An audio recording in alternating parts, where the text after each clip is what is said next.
Assalamualaikum warahmatullahi wabarakatuh. Hai Sobat Mbak Tiwul, apa kabar semuanya? Semoga dalam keadaan sehat dan baik-baik saja serta dilancarkan segala urusannya hari ini ya. Terima kasih sudah mampir di video ini, tolong dibantu like dan subscribe-nya. Seorang pencari ikan bernama Bapak Ahmad Alimi di siang hari tanggal 12 Februari 2025 dikejutkan dengan sebuah penampakan seperti tubuh orang-orangan sawah tanpa kepala dan tanpa busana tergeletak di saluran irigasi Dusun Dukuh Mireng, Desa Dukuh Arum, Megalo, Jombang. Pak Ahmad pun memanggil seorang temannya dan berkata, "Itu orang-orangan sawah atau orang beneran ya? Kok tidak ada kelapanya?" Pak Ahmad pun sempat sedikit berdebat dengan temannya saat itu. Dia meyakini jika itu orang-orangan sawah, sedangkan temannya yakin bahwa itu tubuh manusia. Akhirnya Pak Ahmad pun memanggil warga lain untuk ikut memastikan. Setelah mereka melihat sosok itu lebih dekat, mereka kemudian bisa mencium aroma kurang sedap dari sosok tersebut. Baru mereka yakin bahwa itu adalah sesosok tubuh manusia. Segera berita penemuan ini pun dilaporkan kepada pamong desa dan pihak kepolisian setempat. Dan sekitar 5 jam dari penemuan tubuh, berjarak 6 km dari sana, warga desa Pesantren Tembelang Jombang menemukan kelapa di pinggir Sungai Konto dengan kondisi yang sudah mulai rusak dan rambutnya yang mulai rontok. Apakah dua penemuan tersebut ada hubungan satu dengan lainnya? Dan apa kisah di balik peristiwa penemuan tubuh korban mutilala yang menghebohkan Jombang ini? Kita ikuti video ini sampai akhir ya sobat.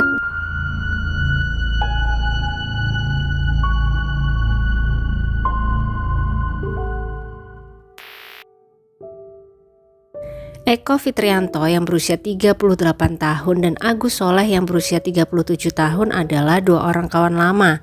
Eko merupakan warga Dusun Soko, Desa Dukuh Arum, Kecamatan Megalo, Jombang yang setelah menikah kemudian berdomisili di rumah mertuanya di Plosowedi, Ploso Gendeng, Jombang. Sedangkan Agus adalah warga Desa Jatirejo, Kecamatan Diwek, Jombang.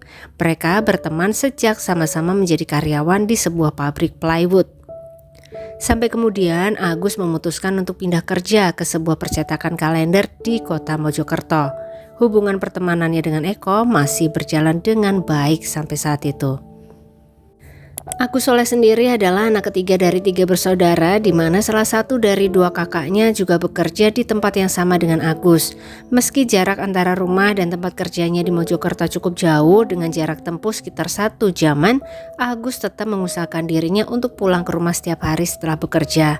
Namun jika terpaksa, kadang sehari dia tidak pulang. Baru keesokan harinya dia pulang ke rumah Jatirejo. Begitu kebiasaan sehari-harinya, dan keluarganya terutama sang ibu sudah sangat hafal dengan kebiasaan anak bungsunya tersebut. Pada hari Sabtu tanggal 8 Februari 2025, Agus sempat bertemu dengan kakaknya yang bernama Yusuf Dedi di tempat kerjanya. Setelah ketemu sejenak, Agus pun pulang duluan karena ada janji dengan seorang teman lama di sore hari nanti. Agus pun kemudian pulang ke rumahnya di Jatirejo. Di sana dirinya hanya mengganti celananya saja, tidak berlama-lama berada di rumah. Kemudian dia pun pergi dengan mengendarai Scoopy-nya meninggalkan rumah, tapi tidak pamit kepada sang ibu jika hendak menemui seorang kawan lama. Keluarga tidak pernah menyangka bahwa itu adalah kali terakhir Agus terlihat batang hidungnya.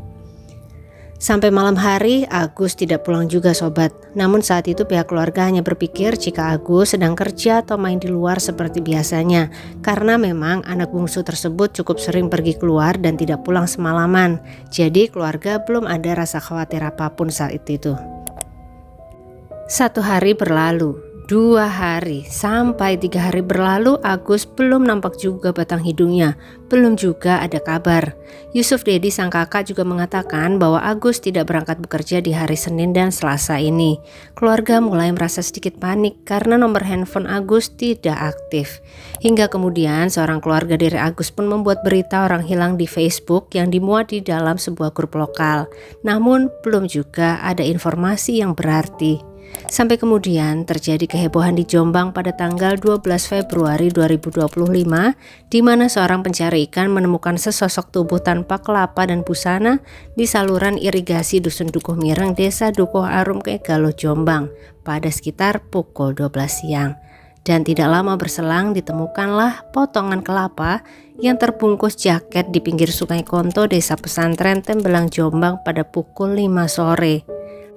Tim kepolisian Jombang pun mulai melakukan penyelidikan mengenai kasus penemuan tubuh ini. Kedua bagian yang ditemukan tersebut dibawa ke RSUD Jombang untuk dilakukan pemeriksaan lebih lanjut, di mana hasilnya menyebutkan bahwa kedua bagian tersebut memang betul adalah dari orang yang sama, dan penyebab hilangnya nyawa adalah kemungkinan dari bekas serangan benda tumpul di kepala belakang dan juga bekas serangan sajam yang berbekas di leher, atau dalam arti lain bahwa kemungkinan besar tubuh tersebut dimutilala dalam keadaan hidup-hidup sobat. Serem banget ya. Namun kala itu polisi dan tim forensik tidak bisa langsung mengidentifikasi siapakah sebenarnya korban tersebut karena sidik jarinya sudah rusak, terlalu lama terendam dalam aliran air di saluran irigasi tempat tubuh ditemukan. Polisi pun kemudian melakukan penyelidikan dengan mengumpulkan informasi dari warga sekitar. Adakah yang kehilangan anggota keluarganya? Ada beberapa keluarga yang mereka duga sebagai keluarga korban, namun ternyata bukan. Cukup lama polisi melakukan penyelidikan kasus ini karena beberapa kendala. Salah satunya adalah tidak adanya laporan kehilangan anggota keluarga yang masuk ke polisi. Seorang warganet yang mengetahui berita penemuan tubuh ini dan juga pernah membaca postingan kakak dari Agus di Facebook segera merespon postingan tersebut. Dia memberikan usul jika kakak dari Agus itu pergi saja ke kantor polisi atau ke RSUD Jombang untuk melakukan identifikasi. Siapa tahu itu adalah Agus yang mereka cari. Namun entah kenapa komen dari seorang warganet tersebut saat itu tidak diindahkan oleh si pemosting. Polisi pun terus berpacu dengan waktu ya sobat, karena pihak RSUD hanya memberikan jangka waktu penyimpanan tubuh korban di ruang khusus mereka sampai 30 hari ke depan saja. Apabila lewat dari 30 hari, maka tubuh tidak dikenali itu akan dibawa ke pembaringan akhir yang khusus untuk korban-korban yang tidak dikenali identitasnya. Setelah melakukan berbagai upaya penyelidikan dan juga penyidikan, akhirnya pada tanggal 18 Februari 2025 tim kepolisian memperoleh sebuah data yang cukup akurat yang kemudian menggiring mereka kepada sebuah sosok pemuda yang tinggal di Desa Jatirejo, Kecamatan Diwe, Kabupaten Jombang, yaitu Agus Soleh. Maka tim pun dengan cepat bergerak menuju ke rumah Agus, dan di sana mereka disambut oleh keluarga Agus. Di sana polisi kemudian mengemukakan dugaan bahwa tubuh korban mutilala tersebut adalah Agus Soleh. Apalagi ternyata keluarga sudah 10 hari tidak bertemu dengan Agus yang tidak pernah pulang ke rumah sejak tanggal 8 Februari lalu. Membuat polisi semakin yakin bahwa dugaan mereka benar. Tapi ternyata sobat, ada sebuah fakta baru yang disampaikan oleh keluarga Agus. Mereka baru saja ditelepon oleh Agus pakai nomor lain. Dalam telepon, Agus menyampaikan bahwa dirinya sedang berada di Bali untuk bekerja. Dan saat sang ibu memintanya untuk pulang ke Jombang, Agus menolak dengan keras. Saat diminta untuk video call, Agus juga tidak mau. Fakta tersebut kemudian menggelitik pemikiran para penyidik. Mereka pun langsung mendalami telepon dan WhatsApp dari nomor yang mengaku Agus tersebut. Tidak butuh waktu lama sobat, mereka kemudian berhasil mengantongi sebuah nama yang kemungkinan besar menjadi dalang di balik penghabisan nyawa Agus Soleh. 1 hari setelahnya, pada tanggal 19 Februari 2025, pihak kepolisian meminta ibu dari Agus Soleh untuk melakukan tes DNA serta pencocokan fisik Agus dengan tubuh yang ditemukan. Dengan diantar oleh kepala desa setempat, ibu dari Agus ini pergi ke RSUD Jombang. Di sanalah beliau menjadi yakin bahwa itu adalah tubuh Agus, anaknya yang sudah 10 hari tidak pulang. Walaupun saat itu hasil tes DNA belum keluar, namun secara pencocokan fisik pihak RSUD dan ibu dari Agus sama-sama meyakini bahwa itu adalah tubuh Agus Soleh. Sementara keluarga dari Agus Soleh mengurus tubuh Agus di RSUD Jombang, sekitar pukul 7:30 pagi di hari yang sama, tim kepolisian Jombang sudah bergerak ke arah sebuah rumah di Dusun Plosowedi, Desa Ploso Gendeng, Jombang. Dengan gerak cepat, tim kepolisian masuk ke sebuah rumah yang di dalam ruang tamunya tampak si terduga pelaku sedang tidur. Polisi pun langsung mengamankannya. Eko Fitrianto, Si terduga pelaku terbangun dari tidurnya dan berusaha melawan kepungan polisi. Sampai akhirnya timah panas pun bersarang di kakinya dan Eko akhirnya tidak bisa lagi berkutik. Eko Fitrianto, sang kawan lama dari Agus Soleh, berjalan lunglai di tengah-tengah para anggota kesatuan yang membawanya ke markas. Di dalam markas tersebut Eko kemudian diinterogasi. Dia tidak lagi dapat menghindar. 11 hari sejak ditemukan tubuh tanpa kelapa di saluran irigasi, dalang peristiwa Mutilala Jombang dapat diamankan. Begini kronologi kejadian dari cerita Eko Fitrianto. Pada hari Sabtu tanggal 8 Februari 2025 dia janjian ketemuan dengan Agus, si kawan lama. Mereka berdua bertemu di area persawahan tempat ditemukannya tubuh Agus di kemudian hari. Di sana mereka tidak hanya berbincang sobat, namun juga sambil pesta miras. Eko mengatakan bahwa saat itu mereka berdua minum sangat banyak sampai kemudian menjadi sangat mabora. Dan keadaan kemudian menjadi tidak terkendali. Timbul cekcok di antara mereka sampai kemudian Agus mengeluarkan kata-kata yang menyinggung hati Eko. Tapi sekali lagi sobat, ini menurut pengakuan dari si tersangka ya. Kemudian setelah Eko tersinggung, mereka beradu fisik. Eko menyerang wajah, dada dan juga kepala Agus. Hingga Agus pun terkena sebuah serangan yang cukup kencang di bagian kepala belakang. Dan dia langsung tidak sadarkan diri akibat serangan tersebut. Tubuhnya terbaring di tanah, tidak bergerak sama sekali, namun masih bernafas.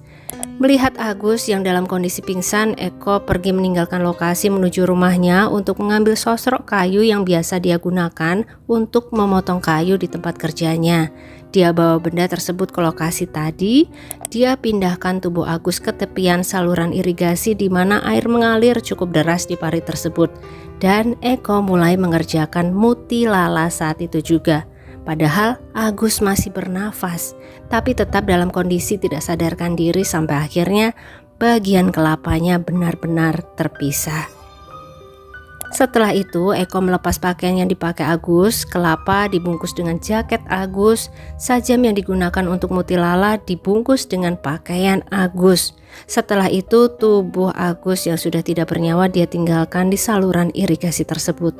Cairan merah yang banyak mengalir juga langsung hilang bersama aliran air di saluran tersebut. Eko kemudian pergi membawa jaket isi kelapa dan membuangnya di sungai Dusun Ngercok, Desa Sidomulyo, Kecamatan Megaluh, Jombang, di mana kemudian bungkusan kelapa ini hanyut sampai ke Sungai Konto, Desa Pesantren Tembelang, Jombang, tempat ditemukan. Sedangkan sajam yang terbungkus pakaian korban dia buang ke Sungai Bebeh, Desa Ngogri, Megaluh, yang aliran airnya cukup deras.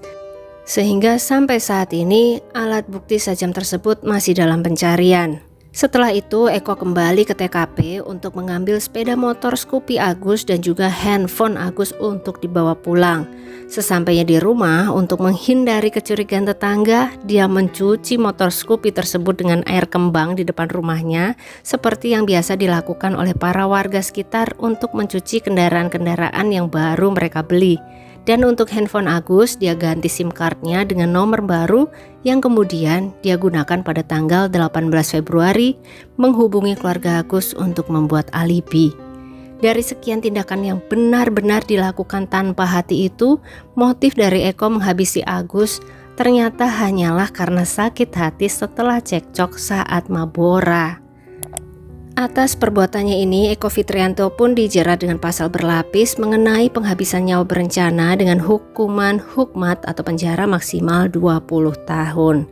Pada saat press release kasus ini, Bapak Kapolres Jombang, Bapak Ardi Kurniawan SH, SIK CPHR kembali menekankan dan mengingatkan akan bahaya dari miras yang bisa menjadi akar dari sebuah tindakan kejahatan. Untuk itu, beliau meminta kepada masyarakat Jombang untuk bersama-sama menjauhi miras. Bagaimana sobat, menurut pendapat sobat semua? Apakah benar sebuah peristiwa yang sebegitu dahsyatnya di mana korban ini dimutilala hidup-hidup hanya karena cekcok saat mabora? Ada beberapa warganet yang tidak sepenuhnya percaya kepada pengakuan tersangka ini. Masa sih dalam kondisi mabura berat bisa bergerak sana sini, sampai bisa loh repot-repot melakukan mutilala dan kemudian membuang bukti-bukti tersebut ke 3 tempat berbeda. Jangan-jangan alasan sebenarnya adalah karena ingin menguasai harta korban. Kalau pendapat Sobat Mbak Tiwul gimana nih? Boleh tulis di kolom komentar ya. Kita doakan bersama untuk Mas Agus Soleh, semoga diampuni segala kesalahannya dan diterima semua amal ibadahnya, serta untuk keluarga yang ditinggalkan diberi kekuatan dan ketabahan luar biasa. Amin ya Allah. Demikian kisah kasus kita kali ini, semoga ada pelajaran yang bisa kita petik bersama ya. Terima kasih yang sudah menyimak kisah ini sampai akhir, jangan lupa like-nya, dan sampai ketemu lagi di kisah-kisah selanjutnya. Selamat beraktivitas kembali. Wassalamualaikum warahmatullahi wabarakatuh.